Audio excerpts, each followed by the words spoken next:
We are delighted to have Wyatt Flores with us today.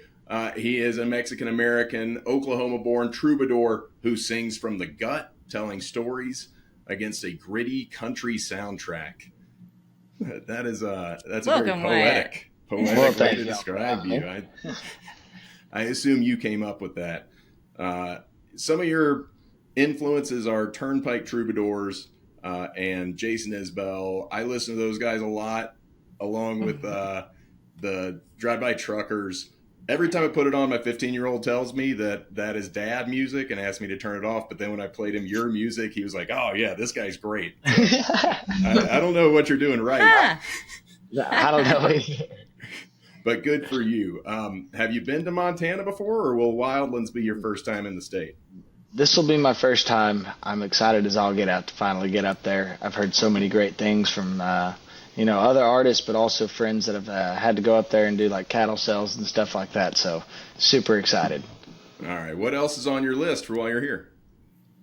I haven't really started digging in to all that I want to do while I'm there, but I'm going to start trying to figure out things that the entire band can do. Yeah. I mean, Big Sky's like 40 minutes from Yellowstone, so I mean, probably check that out. We'll definitely be making that drive. Yeah, it's a pretty cool place. Unlike anything else in the world. For sure. You have to see it. So at least just have that on your list. The rest of the stuff, whatever. I mean, I just look out your front door. Pretty nice. So your style is, it's a type of country red dirt style music. And that spoke to you as you started playing. Can you elaborate more on that? The red dirt style, it's rock and roll mixed with folk and it's hard to describe red dirt because there's so many styles of it. And right. I don't know. I feel like you can't go wrong, if that makes sense, with whatever style that you choose. Because you look at Turnpike stuff and it's real country. It's got some classic country songs in there, and then it's got mostly folk and up tempo country, rock, but it's their own sound. It's something you don't get anywhere else. Yeah, and you're right. It is hard to describe. Like, I mean, when people ask us, because Joe and I have been Truckers fans since like they were playing in like little bars and drinking whole handles of whiskey on stage and things like that. But when we describe it, we're like, well, it's kind of like bluegrass, country, rockabilly. But there's also this like gritty soulfulness to it. Yeah. That's almost blues-like. It's all over the place. Yeah. It's all over the place, and it's not as bedazzled as country, if that makes any sense. Yes. It's not as daddy's hands and everything's pretty. It's uglier. it's definitely rough, and that's just what the state is. Oklahoma. You don't even have to scratch the surface on the history, and it's not pretty at all. I feel like shiny snakeskin boots here. Yeah. No. Goodness. You just came out with a single last week on Friday. Yes. Yeah, that's awesome. Can you tell me a little bit about, I'd be really interested to know about the writing process behind Milwaukee. Milwaukee, that writing process was just us having fun.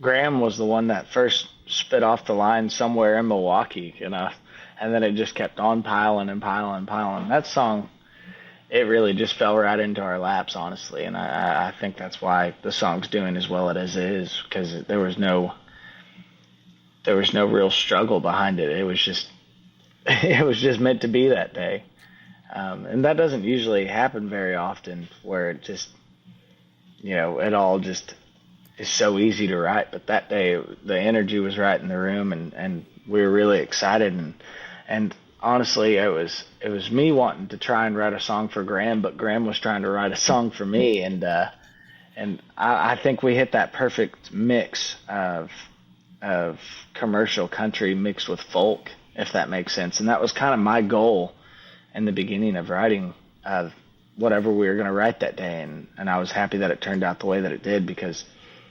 there's so many controversial things going on with the music industry, and people either like Morgan Wallen or they like Zach Bryan, and there's no mix in between, and that's kind of what I was after, because I think you need both sides of music, and it's not about who's right and who's wrong. It's just music. Yeah. There's definitely a sense of ease to that song, so it makes sense that it was kind of just started rolling and then kept going. That's really interesting to hear. So what made you, I guess, choose that song to kick off 2024? Because I've had it in my pocket since February of last year, and so I've been holding on to it for a hot minute. And I don't know. Sometimes this business is just hurry up and wait, and I was real tired of holding on to it, and I was like, no, we got to record this thing. So yeah, I wanted to kick off the year with a bang. Good. Can't sit on it forever. No. You recently had your debut performance at the Grand Ole Opry. Did it meet all your expectations? Also, congratulations. That's Yeah. amazing. That was one of those things. The rhyming was the same feeling.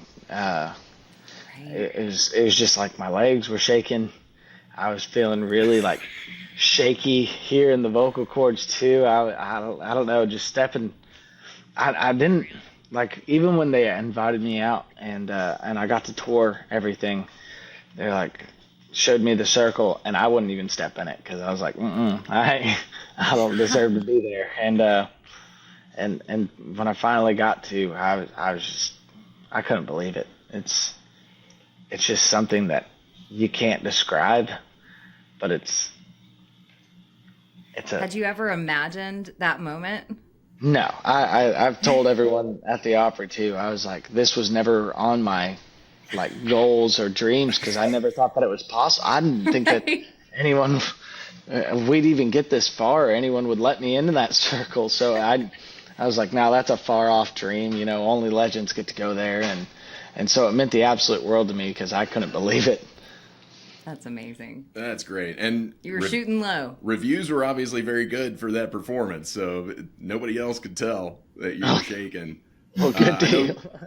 Leading up to it, you were saying that your goal was to get your mom drunk that night. Were you successful?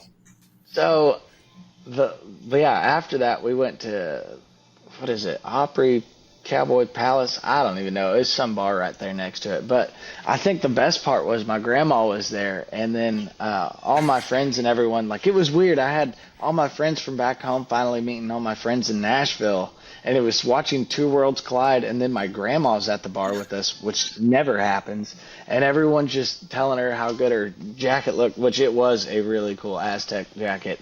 But it was the funniest thing for me because watching that entire thing go down, and then it was Jamie Pratt's birthday was happening at midnight, and she's like my second mom, and she was also my first grade teacher growing up, and yeah, it was just a fun time watching both worlds collide. But yes, Yeah. my mother did not party hard. Oh man, she actually, we were talking about that yesterday, and she had people at work asking her. She was like, "Goodness, what are you doing?" Oh no! And so it begins. And so it begins. I know. Well, speaking of substances, your song "Orange Bottles" it kicks off your EP with a voicemail, or it's like a voice recording of you on Yes. the road. Why was that important to you to include that as a starting point for your album, the Life Lessons album? So with Orange Bottles, when we were in the studio, I was wired on coffee. I was way too happy, and I wasn't singing the song that it needed to be. Like, I wanted, you want every song to be sung like the moment that you wrote it, or in the same feeling. And I wasn't quite there. And I had a friend, Andrew Sevener, come in the studio, and he told Austin to turn the monitors off so he couldn't hear what we were talking about. And he's like, "I love you, but I'm fixing to drop some curved balls on you." And sure enough, he just started telling me one thing after the next, and just started trying to bring me down. And then after he did that, which went on for like 5-10 minutes, I was like, "All right, I'm a piece of," and I pulled out my phone and then I just held it in the microphone and I went through every single voicemail I had, and that went on for like 15, 20 minutes, and then I finally sang the song, and I think we only had to do 3 takes, and the song was done at that point, and we ended up just leaving the voicemails in there, and that song, before we released it, that was our opening song, just because I had voicemails that would play over the speakers, and it'd create this eerie mood, and it wasn't, like we were fixing to tell the crowd, hey, we're fixing a party, it's like sinking them in to a level where I want them, and to start off the show with just myself, and the band comes out piece by piece, and it really grabs hold of attention, because back when I had the song and there was no traction around my name, that's what I would sing first, just because I'm playing the Nashville game, but I'm also not, if that makes sense. And I do these writers rounds and things like that, and I wanted to grab people's attention and tell them that I'm not pretty, I'm not what you're gonna get and hear, all the time. I'm rough around my edges, and this is me. Right. So, but it all comes back to an emotional manipulation, basically. Yeah. I will not call him if I'm feeling down. Right. Yeah.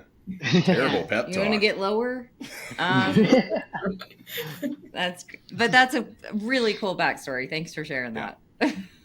Sometimes you just need your team to talk you down to. Oh yeah. Yeah. It's for recording purposes. Anti-pep talk. Yeah. Yeah, so on a lighter note, a few weeks ago, you played an encore on the bed of a pickup truck outside the basement. How did that feel doing that, and what possessed you to do so? Well, it was one of those things where we knew that we could sell it out, but we didn't think that many people would show up, because we had 200 people wrapped around after we had already closed off. And then I told them, I was like, hey guys, I know it's cold, y'all have been out here for a while waiting, and I was like, I'm gonna do an encore after the show if y'all want to stick around or come back, and we'll do it right here in the parking lot, because there was another band that was coming in, so we couldn't go overtime or anything like that. So yeah, we got done with the show, and then I told everyone inside that we were gonna do it outside, and we just hopped in the back of that truck, and I don't know, it's one of those moments where it's like, this is what music is all about, and everything else that goes on in this industry and goes on in people's lives. It's a moment of just being there, being present, and enjoying it for what it is. How did it sound? It was kind of hard, but they got real quiet. Man, I was having to project as loud as I possibly could. But it went from just me singing at first, and then all of a sudden they all joined in, and I was like, oh boy, here we go.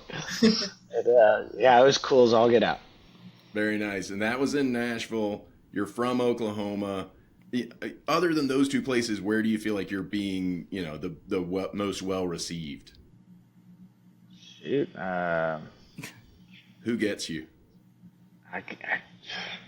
I mean, honestly, everywhere we've been, it's all the fans are nice. They're the sweetest people ever, and they all tell me their stories, and I don't know, I end up relating to them more than they realize, if that makes sense. Yeah. And sometimes it feels like there's like a disconnect between fans and the artist, and they put you on a pedestal, but I don't believe that I'm on a pedestal. I believe that I'm just the exact same as them, and I just have a skill of writing songs and putting out music, and I speak for them, if that makes sense. And Yes. I've been so lucky that I have the fan base that I do, because without, with having them, I don't feel so alone in this world. And I think that's the entire message that I'm after, is trying to tell people that you're not the only one that's going through whatever you're going through. Right. I'm going to ask you that same question in mid-August, and your answer is going to be, without a question, Big Sky, Montana. Well, I'd I imagine can he tell. just connects to people that Sure. feel the same way he does But now around the the world. pressure is on us to raise the bar, right? Make it Yes. very clear where his best fans are. Well, I Yes. will say I do love mountains. Being a flatlander, I do love Colorado. Colorado's always a great crowd, as well as North Carolina. They're probably some of our biggest fans. So, Definitely. Do you play it? All right. Are you thinking of like Asheville? Asheville, we're actually going to be there this Saturday. That's such a great music town. I love Asheville. It's a good spot. Good. Oh, they're I'll enjoy amazing. it. I think we're playing Beach Mountain, and then we're playing Asheville in March 27th, I think, if I remember. But yeah, no, they're absolutely amazing out there. Very cool. Yeah, Joe and I are originally from Alabama, so we have lots of Southern roots. Yep. Oh, heck yeah. Yeah, that's probably why we're truckers fans. They speak our language. So a lot of your music focuses on your life and traveling and playing shows. What's the biggest surprise so far? Every bit of last year was just all a surprise, and then even this year, I'm getting to open up for my favorite band in the world at one of the most historical venues. Opening up for Turnpike Troubadours at Red Rocks is just I'm still geeking out about it. That's Yeah. going to be hard to beat. Yeah, Those guys are great. yeah, that's a good surprise. Happy birthday. But everything has been just an absolute surprise. All this has been a shock to me because I've spent so much time playing in bars where no one's listening and no one cares, and the next thing you know, it's like I got a fan base. Yeah, well deserved. Well, thank you. I'm really intrigued by your cover art for singles and album that you have. What's the inspiration behind that? You have skeletons going on these different adventures and flowers. Love to learn more about that. So, with this next bit of music that I'm working on, it kind of tells a story that I haven't quite told yet. The reason that there's the skeleton and everything else is because it's odd for me, but this has been going on for like 2 years, 3.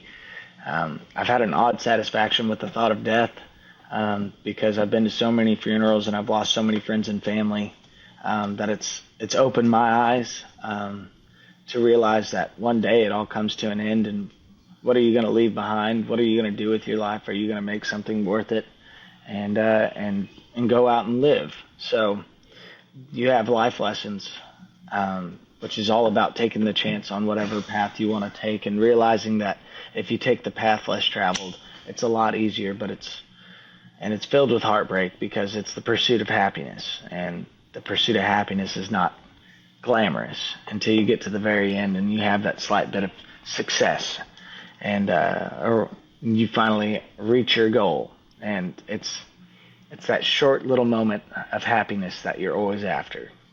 And that's just part of life, but it took me having to see everyone around me and lose folks that I care deeply about, and you need the yin and yang. And that's the next thing that I'm working on, is showing off the other side of where life lessons came from. Nice. Wise beyond you your for sharing. years. Yeah. Got to get through the orange bottles. Can you get through the champagne bottles, perhaps? No, that's beautifully said, and so true, so true. There's, especially in the arts, Joe and I know that there's quite a struggle, but like when you get to those places, you're like, well, that was all worth it. All that crap. Like the Grand Ole Opry. Yeah, yeah. But there wouldn't be happiness without sadness. There wouldn't be. Absolutely. Yeah. So I love the song Wildcat, and the piano is amazing in that song. Couple of questions. Is that song about you? This is really funny because whenever it finally released, a lot of the reviews were like, "No, Flores was not good at playing football. Yeah. He still had a." And I was like, "No, not quite. You almost got it." But the reason, I mean, that song was really just because we'd look out into the crowd and we were like, okay, I forgot that I've wrote all these sad songs inside of an apartment on an air mattress, and I have nothing that's upbeat. And I had written a song about me back in high school when I was the mascot for the Morrison Wildcats, and I was not good at football, but being the mascot was like the coolest thing ever, and I felt like no one ever talked about it, and I was like, I had the best time because I remember when I was playing football, even though I was never on the field, I'd still get chewed out after a game and then have to sit on a smelly bus for the next 2 hours until we got back home. You be on the mascot, you're listening to, I don't know, freaking Rihanna and Beyonce the entire way with 12 girls. I mean, in a van that has great AC, I was like, this is way better Oh deal yeah. than being back on the bus and getting yelled at the Totally. entire time. No chance of traumatic brain injuries, all of it. Yeah. Oh yeah, you just have the time of your life. You just got to dance around and cheer people up. Count me in. Yeah. Okay. That's a great backstory. Well, and I do love the song Wildcat. It's a happy little ditty. I like that. Yeah. It's fun though, because now the crowd will scream, "Go Red!" You know, and oh man, it just cracks me up. Yeah, that's a good one. It almost reminds me of Springsteen. Like there's so many instruments and sounds. It's like loud and it's really fun. Yeah. Well, you'll have to hear that one live. We have a lot of fun playing that one. Yeah, I'm looking forward to it. Yeah, so you revisited your song Losing Sleep and you re-recorded it, from what I understand. Yes. What made you do that?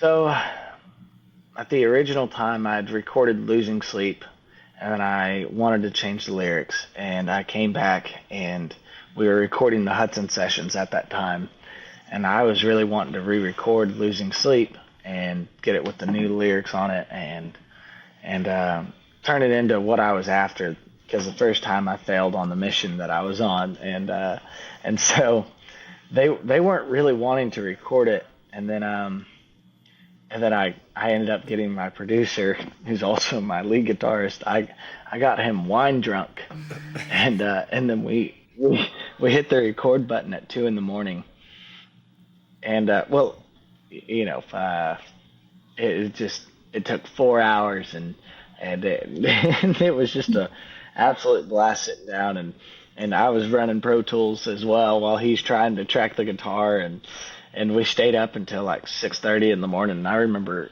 getting McDonald's sent to us by Uber Eats at 7 in the morning, and we're just all just sitting there with one eye open, and it's like, is the song done? And but then I just remember like the sound quality of it, and I was like, I really want to show people like what that song sounds live, and even if no one listens to it because they like the acoustic version better, I'd at least like those folks to hear what we play live, you know, and have that aspect as well if they choose to like that version better, and that's why it was fun for us to come back to it and kind of get a better sonic sound for it, as well as show off everything that I was after the first time, but I didn't know how to do so. Right. Yeah. Cool. Can I ask what the McDonald's order consisted of? Better have had some hash browns. Hey, Braden. You remember when we recorded Losing Sleep? No. I mean, like, do you remember that night? Oh, yeah. So, do you remember what our order was from McDonald's? No, I definitely probably got McNuggets. You probably got a quarter pounder. No. It was 7 in the morning. Oh, it was breakfast. Yeah, so then we probably had McGriddles. Yeah, that's Yeah, what McGriddles. It was a whole bunch of McGriddles and a whole bunch of hash browns. I don't think any of us really were making any, Wise choices. you know, I want this, I want this. I think it was just like, throw anything you got from breakfast inside the bag and please send it our way. Right. That's awesome. But now I want some hash browns. Anyway. Making us all hungry for trash food. Wyatt, you're so young. It seems like you've learned so much about yourself, about the industry, and your career is just getting off the ground. What do you have looking forward? I mean, other than the album, which is kind of happier, more upbeat, what are your goals at this point?